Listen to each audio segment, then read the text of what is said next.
Pela disciplina do Projeto Integrador, nós, alunos do 6º período de Psicologia da Rede Docton, apresentamos a vocês um de nossos trabalhos, onde o tema é Psicologia Antirracista e a Literatura Brasileira. Dentre nossos objetivos, o que traremos hoje é uma reflexão sobre a importância das obras na valorização da população negra, e enfatizar a necessidade da criação literária, fundamentada no respeito às diferenças sociais e culturais de cada etnia, inibindo o branqueamento.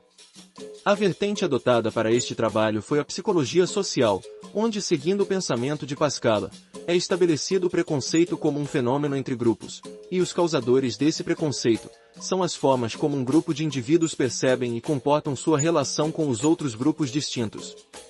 Deste modo, somente os princípios psicológicos não são suficientes para esclarecer o surgimento de atitudes racistas, pois devem ser compreendidas os seus contextos, histórico, econômico e político.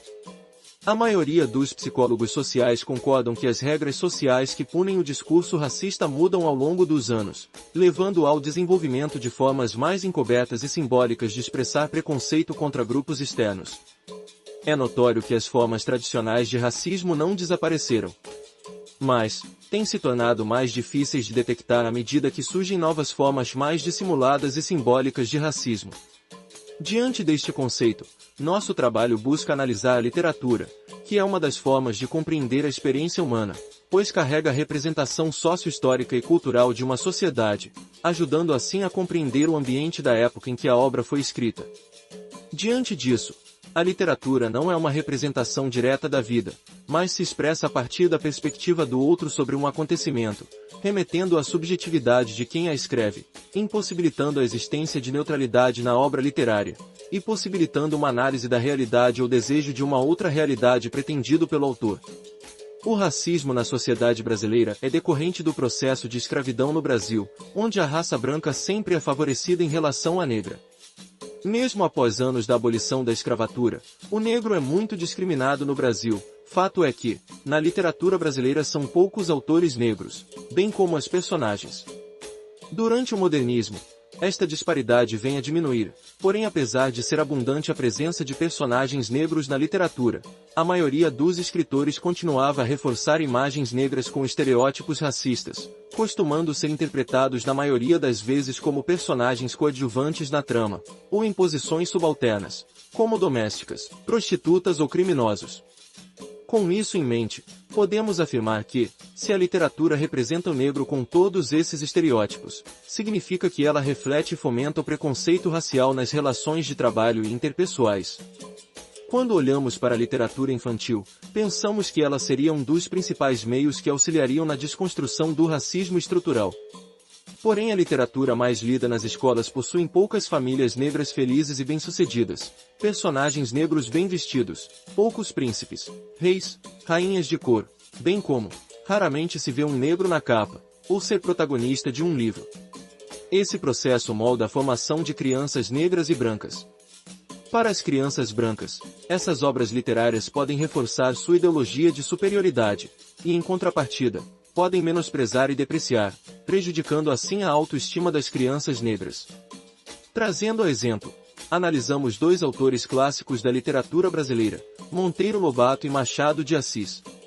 Lembrando, é claro, do contexto histórico vivido por cada um. Machado de Assis preferia por debater em seus textos outros aspectos presentes na sociedade. Ele era um homem negro e não dedicava suas obras a expor e criticar o racismo da época.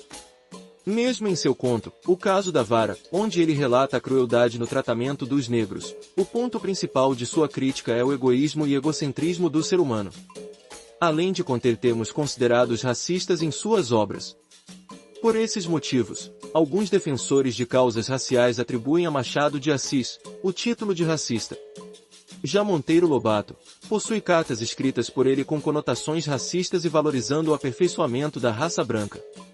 E em suas obras, é possível identificar tendências a ocupações subalternas de personagens devido ao seu tom de pele, e à presença de um vocabulário considerado racista.